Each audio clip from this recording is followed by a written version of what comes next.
want to go a little bit deeper into truth. And there's a statement here that we had talked about, which is about distinguishing between, or, or the titillation of feeling in the know with Yes. alternative information that has no proof or validation.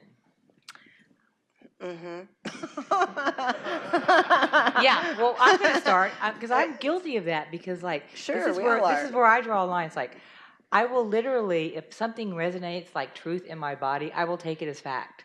And that's why I get a lot of eye rolling a lot of the times, because it's like something rings true to me or not. And I know that you can't, that's not like correct fact checking of yourself, that I will actually go on something like that. And then so you have me willing to do that on one extreme and people like me, and then the real basis of how that can be a form of programming. Can you talk about that in your opinion? Yes. I'd like to know that. Yes. I mean, I think that is what you do, and I think what most of us do. That is the best way to discern. That's the way we're going to that's what we have to turn to now in the future, period. Now and into the future. Internal discernment. Absolutely. We in the cannot body. rely on outside sources. Wherever there's a vested interest Although in an lawyers outcome. are going, I don't think that's going to fly. Sorry, but wherever there's a vested interest in an outcome, you're already going to get some skewed data, whether it's inadvertent or not. You know, and I think of what you're talking about using this. That's going through all your filters. It's going through your subconscious programming. It's going through your desires.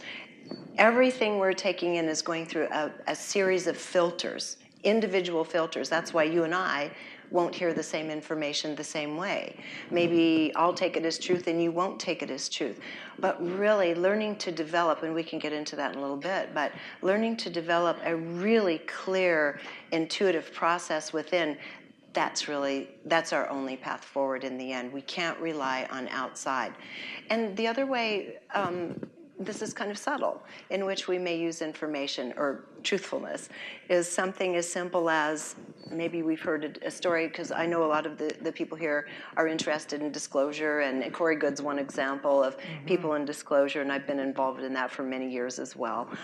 But we may, for example, hear someone who has high profile that comes out and they make a statement that's validating what our favorite story is all about. It may not feel exactly truthful to us, but we'll go around touting that story. Yes. Right? Because it's validating and pumping up our point of view. Yes. And when Guilty. Yeah, we're all guilty of it. And this whole notion about choosing the titillation is simply, one thing the internet world has brought is this sense of feeling like we can pump our own egos up by being special and in the know, right? And so that's a highly preferential thing. I mean, what do you want to know about? Who do you want to believe?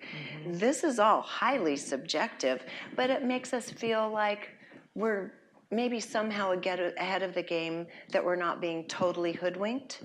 But you see, these are very nuanced and subtle areas of discerning truth and telling truth. Totally. And this is really where that's where my primary interest, as I said last night, is in having each one of us start dialing in and really tailoring toward, why am I telling this story? Am I telling it because it's interesting and I want to feel important to my friends or my family?